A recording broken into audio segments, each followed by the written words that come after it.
Anyway po, may I ask everyone to please stand up sa papasimula po ng ating pagsamba sa umaga ito bilang paggalang po sa salita ng Diyos. Sabay-sabay po natin basahin ang kanyang salita sa Genesis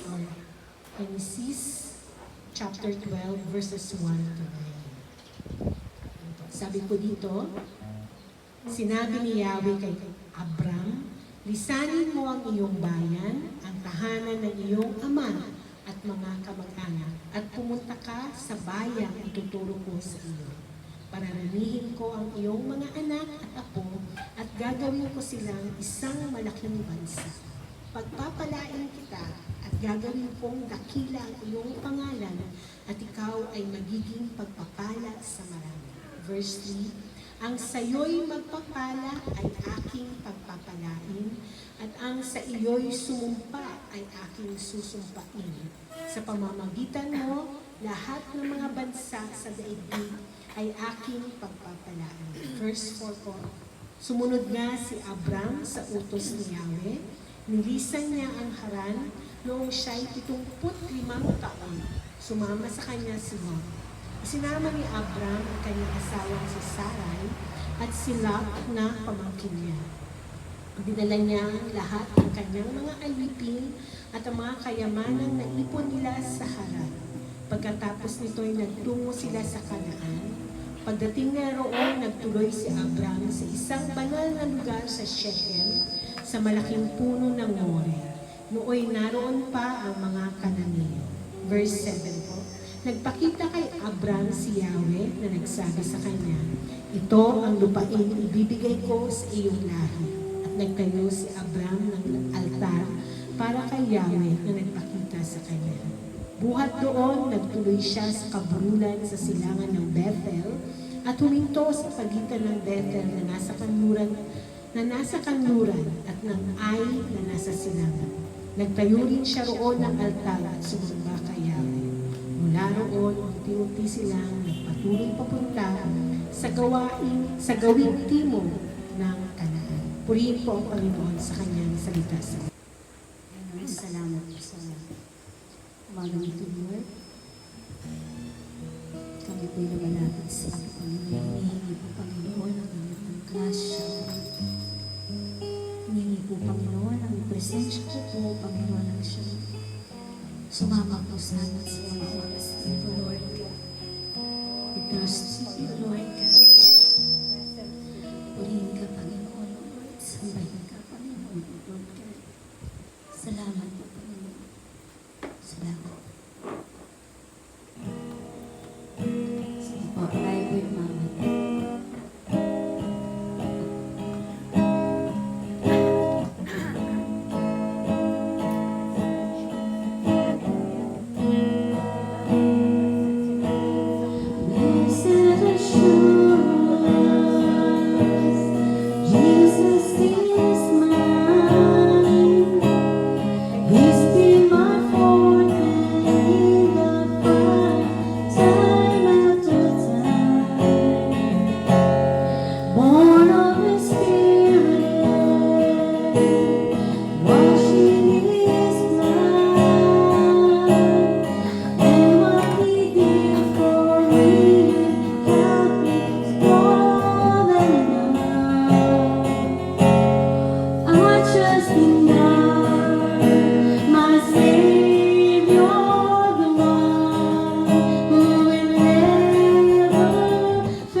nagbabago, O Lord. Kami po ay nagtitiwala sa inyo. Dahil kayo po ang Diyos na nagtubos po sa amin, O God. Purihin ka, Panginoon, dakilain ka, Panginoon. Sa inyo namin, Lord, ibibigay ang aming mga palakpak, ang aming mga awitin, O Lord, sa umagang ito. Ikaw po ang aming maitaas, Panginoon, dahil ikaw ang Diyos na dakila, O Lord, God. Diyos na buhay, Panginoon. Salamat po. Palakpakan po natin ang Pilipinas. Ano po tayo narapin sa inyo?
Purihin ka, Panginoon, sa umagang ito. Patuloy mo kami, Panginoon, kaunahin, O Lord, sa umagang ito. Ikaw po, Panginoon, ang ninanais po namin, Panginoon, O God. Salamat po, Lord. Salamat, salamat. Napakabuting po sa amin. Salamat, Panginoon, at kami po namin ikaw ang malayang nakakalapit sa inyong presensya, Panginoon. Salamat po, Lord. Purihin ka, O Lord. Ikaw po ninanais namin, Panginoon, Lord, kahit sa oras na ito. Ikaw po kumausap po, Lord, sa aming mga puso. Salamat po, hindi ka po nagpapaya. Hindi ka po nagmumula. Thank you. Lord, kami po nananampalataya sa iyo, Lord. Kami po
sundin ang kalooban mo, Lord. Sundin, Panginoon, kung ano ang gusto mo ipagawa sa amin, Lord. Salamat, Panginoon, Lord God.